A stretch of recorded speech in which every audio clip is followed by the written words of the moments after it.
think he was 15 years old, you in go-karting competed against a 32-year-old Michael Schumacher.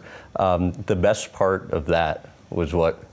It was a great experience because especially with Michael also, he's the most successful F1 driver of all time, and by some margin. I mean, what he achieved is insane. And to have him as my teammate for 3 years was a great period, important period in my career. First of all, I was able to learn a lot because the guy, it's obvious why he's 7-time world champion. The dedication, the passion, the attention to detail and everything is phenomenal. Tell about him once beating you to the toilet, and then also on another occasion you parking behind him. There's a lot of stuff going on, yeah. And I mean, yeah, one example is here at the Monaco Grand Prix. There's just one toilet, right, in the garage. There's no other way. You can't go anywhere else.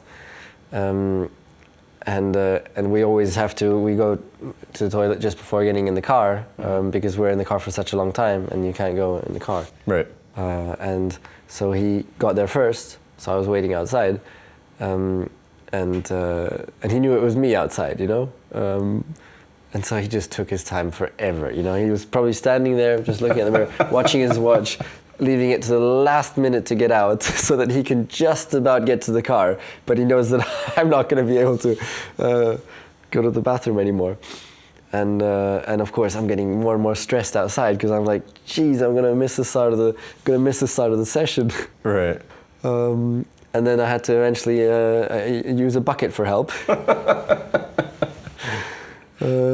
Yeah, so that's just small examples, you know, of stuff that he would do, and but I learned to figure out my way, so it wouldn't get to me in a sense. So that was also one of the learning things. And then you're in Abu Dhabi, and I think that you each have parking spaces next to each other. And first I got him back on that day. He's a little bit in your spot, but you aren't 100% sure that he was doing it intentionally. Then I put the car behind his, right. So he was completely locked in, right. And I lost the keys by coincidence.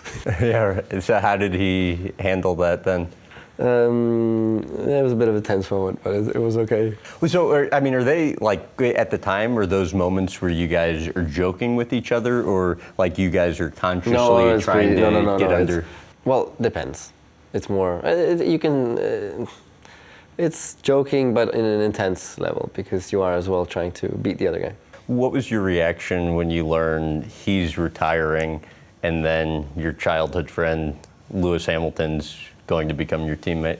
I mean, for sure, both were difficult situations for me because they were both world champions. Mm-hmm. And naturally, the team will give more focus to the world champion than to someone who has not achieved so much at the time yet, you know. And so each time it was a challenge to stand my ground within the team and to get the necessary respect as well, which I need to achieve something.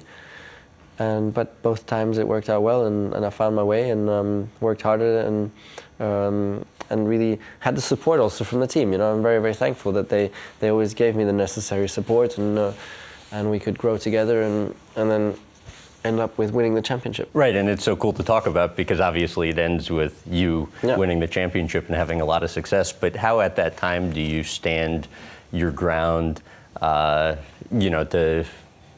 get what you want with another world champion coming in? It's just effort. It takes effort to really gel with the team, you know, and grow your position within the team to get their respect. And example is, you know, we had a strategy meeting then just before the race, where both drivers need to be addressed because it's equally important for both of them to nail their races, to get to know what's going on with the strategy. And I would not be addressed at all. It would just be Michael, even though we're sitting next to each other right in front. Because Michael was a god for the guy, so he completely forgot that I was sitting there and just spoke to Michael. And then I would tell him that it's really, it's difficult for me, and I would expect from you to give us both the same amount of attention. And that worked out then, perfect. So then next time round, that stuck in his mind, and then he did give us both the attention, and that's just one example of how you really try and progress there.